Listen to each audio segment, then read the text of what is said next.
The vibration of my phone against the nightstand didn't just wake me, it rattled my teeth. It was 3:14 a.m.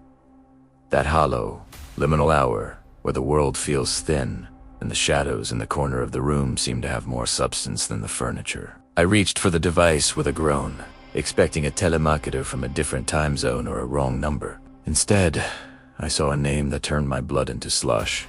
Liam. My brother had been missing for exactly 21 days. His car had been found idling on the shoulder of a bridge 3 towns over, the driver's side door flung wide to the wind. His wallet and keys still in the ignition, but his phone and his body had vanished into the autumn mist. The police had already begun using the past tense when they spoke of him, yet there his name was glowing in the dark, pulsating with a life it shouldn't have had. I answered on the 3rd ring, my voice a jagged shard of hope and terror as I whispered his name into the receiver. But the response wasn't a hello.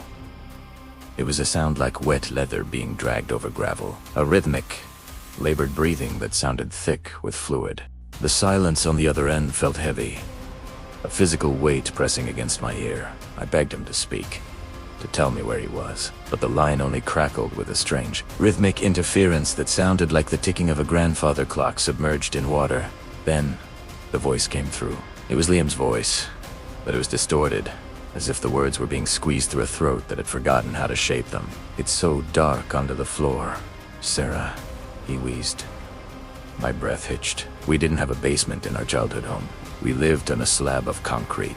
But, as he spoke, I realized he wasn't talking about the past. He began to describe the room I was currently sitting in, the peeling wallpaper by the window, the way my closet door never quite shut all the way, the exact height of the pile of laundry I'd neglected. He told me he was watching the way my hand was shaking. He spooned around, scanning the darkness of my bedroom, but I was alone.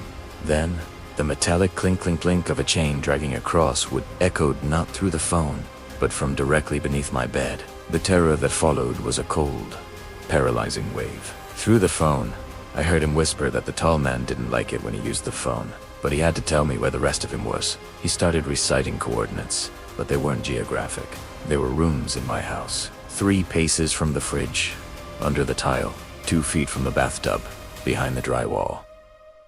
The police had checked my house a dozen times during the investigation, but they were looking for a person, not a secret. As the line began to dissolve into a high-pitched electronic scream, he said one last thing that made me drop the phone. "He's tired of hiding in the walls, Sarah. He wants to sit in the chair." I looked at the armchair in the corner of my room. It was empty, but the velvet cushion was slowly depressing, as if an invisible weight were settling into it. The phone call ended with a sharp click, leaving me in a silence so profound it felt like a scream. I spent the rest of the night huddled in the center of my bed, the flashlight of my phone pointed at that armchair. Every house creak sounded like a footstep. Every gust of wind sounded like a whispered name. When the sun finally bled through the curtains, I didn't feel safe.